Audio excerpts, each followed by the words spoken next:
I saw this tweet and I sent it over to you, and you said this is pretty big news, and I'd like you to see if you can explain to me what's going on with World of Warcraft. But apparently, a big developer or somebody very well known or well renowned within the community has returned to World of Warcraft. Could you give me a summary of what has happened? Why is it important, and how I could probably understand it as somebody who isn't into the WoW scene?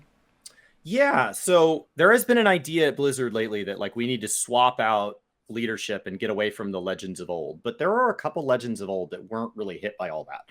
And one of those is Chris Metzen. And Chris Metzen was around before World of Warcraft was like a Warcraft franchise. So we're talking way back. So in Final Fantasy terms, this is very much like a Sakaguchi. And there is like a Christy Golden around who does a lot of the writing. And so that would be kind of like your Ishikawa, but different. But like we're just trying to draw parallels here. And so like she's involved. And so there are these people, but imagine if you could bring back Sakaguchi in a leadership role to be kind of like the sound of his job description sounds like kind of like a mentor to the staff and say like, hey, we have a lot of new systems. We're trying to get back to the way things really used to be as far as quality of content and the pace of content and players having fun inside Azeroth. And so you bring him back as you kind of rebuild this epic team. And so imagine if Yoshi P announced that, hey, we've got a lot of new systems. We've got a whole new narrative. And as we look to make some massive changes to the battle system to get back to previous iterations of the battle system, a lot of these big changes like talent trees and all that, they're not new. They're just new if you haven't been around a long time. And so Chris Metzen coming back is a huge deal. There are a lot of people that, you know, as a longtime story skipper, I still know who it is. And there are a lot of people who feel that the narrative texture of Azeroth, the feel that parts of that had kind of died when people like Chris Metzen stepped away. He continued to be involved as like a voice actor. Mm-hmm. And so he continued to be around and voice his, like the character I've always associated with him, Thrall, who's like one of our war chiefs. But then, you know, just like Chris Metzen, Thrall kind of steps away from the narrative after a while. So it's kind of like if Sakaguchi had been the voice of Emmett Selk and then like Endwalker happens and you're like, and then that was the last we heard from that for a while.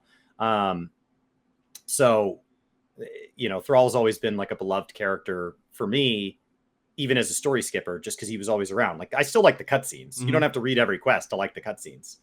And so it's a big deal. It's the expansion's been well received so far. We'll see coming out of Race for World First. And as the Mythic season kind of settles into the first couple weeks, the first 4 weeks, 6 weeks, whatever, always has this massive spike in interest in Mythic Plus. And then you realize, okay, to move on beyond this, you need to do the same 8 or 10 or whatever dungeons at higher difficulties. And that's not going to appeal to the same number of people that like doing it at higher difficulties and doing it because it's new. Like new is fun. Yeah. And so they're like the beginning always has inflated numbers. And so once that settles into like how many people really want to see the season out, various seasons over the years have had different retention rates. And as we get out of the raids, we're going to see like what the health of Dragonflight is. You don't want to have bad health early on. Like this is home field advantage. So it's good, but like that doesn't, all that means is they haven't screwed it up. Because an expansion is not made by its first 2 weeks, but it's also not broken by its first 2 weeks. Yeah, so exactly. Off to good starts, but new content is fun for everybody. I've even seen a lot of people who said that they weren't going to play Dragonflight have been enjoying a lot of Dragonflight. Yeah. And so that's like, and that's a good thing. That's a good thing. Right? There's nothing wrong with it. We don't need to like drag them out in the square and lash them for deciding to play a fun game. All that is gamers will game. Like you make a good game. Like what Chris and my's, mantra, what we hammer over, like with anybody who's like says that they're upset about monetization or they're upset about whatever. It's like, if the game is good, you will play it. Like you can, individually, maybe one person has made a stand and they stick to that.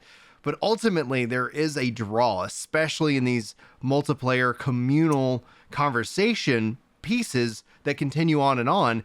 And if the game is good gameplay trumps many, many things, and that's not to say that that's bad. It's to say that the majority, the vast overwhelming in terms of numbers that maybe don't communicate on every video or leave a comment or tweet or talk about it in a public space, the overwhelmingly vast majority of people use gaming as a form of escapism, as a form of enjoyment, as a downtime.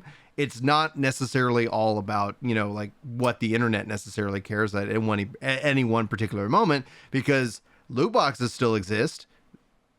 And that, like, that's the fact. And we're going to talk about that actually today, especially when we start talking about Blue Protocol. But yeah. Yeah, the good game armor really matters. And it's because, especially with live service games, so you and I talk a lot about MMORPGs, and MMORPGs are a relationship. Mm-hmm. It's not buy Cyberpunk or don't buy Cyberpunk. It's not buy God of War or don't buy God of War. It's a character that you have thousands of hours in. And so trust is earned and gained slowly over time. Mm-hmm. And so if you have a friend that says something rude to you, you don't just stop being friend on a dime, because you built a relationship with them. You tell them that your feelings were hurt.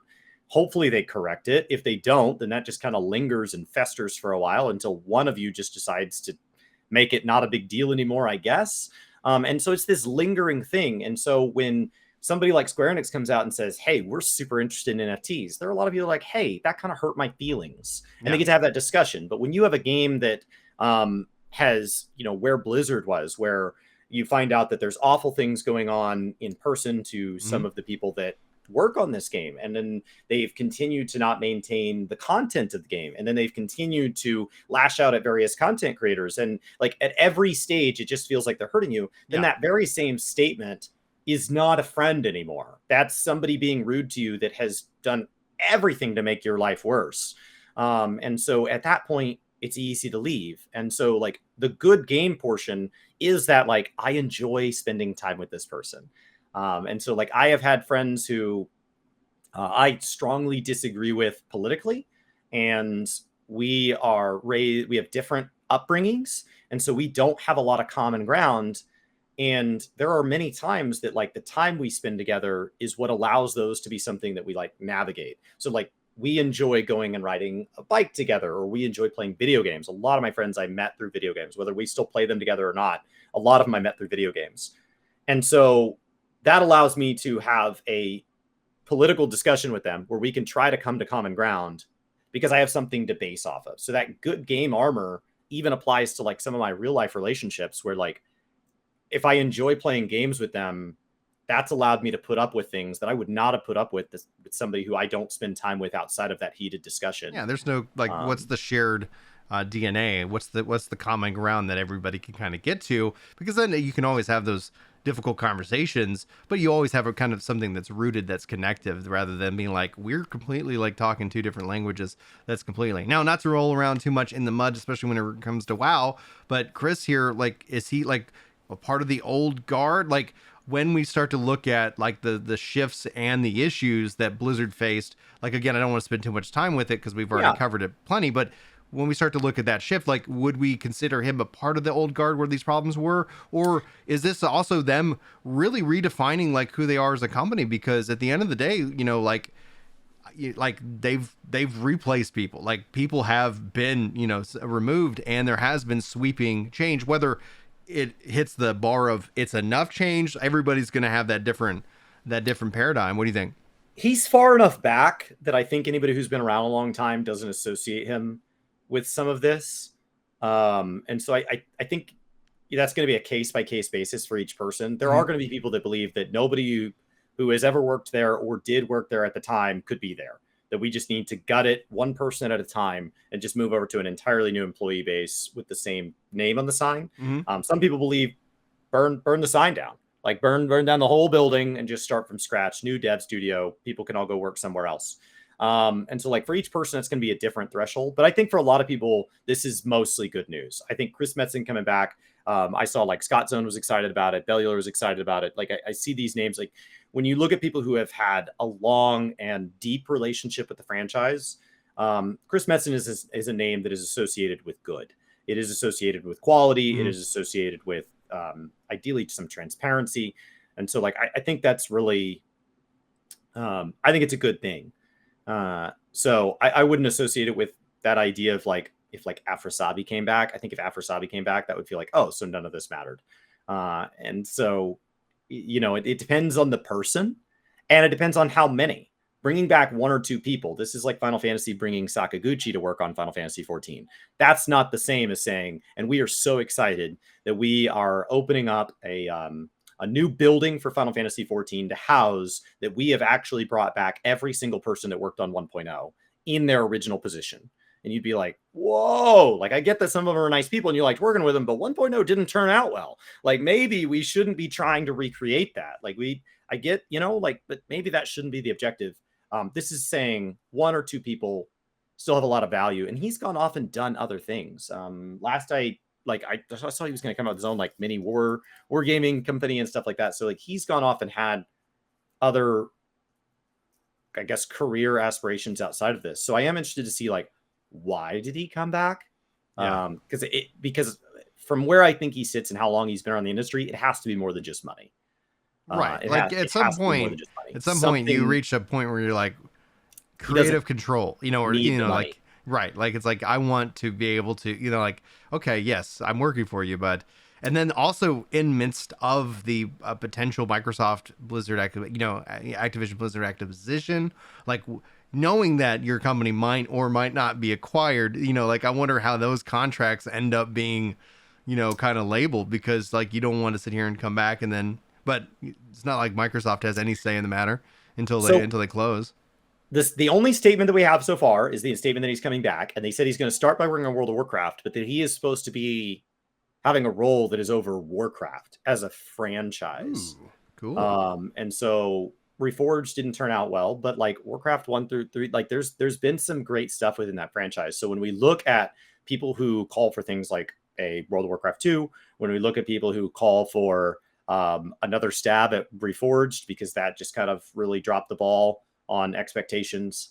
When we look at all the things that the Warcraft franchise can cover, the Warcraft franchise, I believe in Preach's video, they said that it was over 250 million people have been impacted by spending time with the Warcraft franchise. And so as we start to look at if they have a Netflix show, something like that, as we see like Henry Cavill working with Amazon on like a Warhammer show, like Warhammer stuff, like when we look at all these things coming to being, how big of a narrative and like creative director, whatever the phrase was, that'd be a big deal. Big deal. And is he in danger if the Microsoft deal fully falls through? My understanding is that's currently an appeal. Yeah.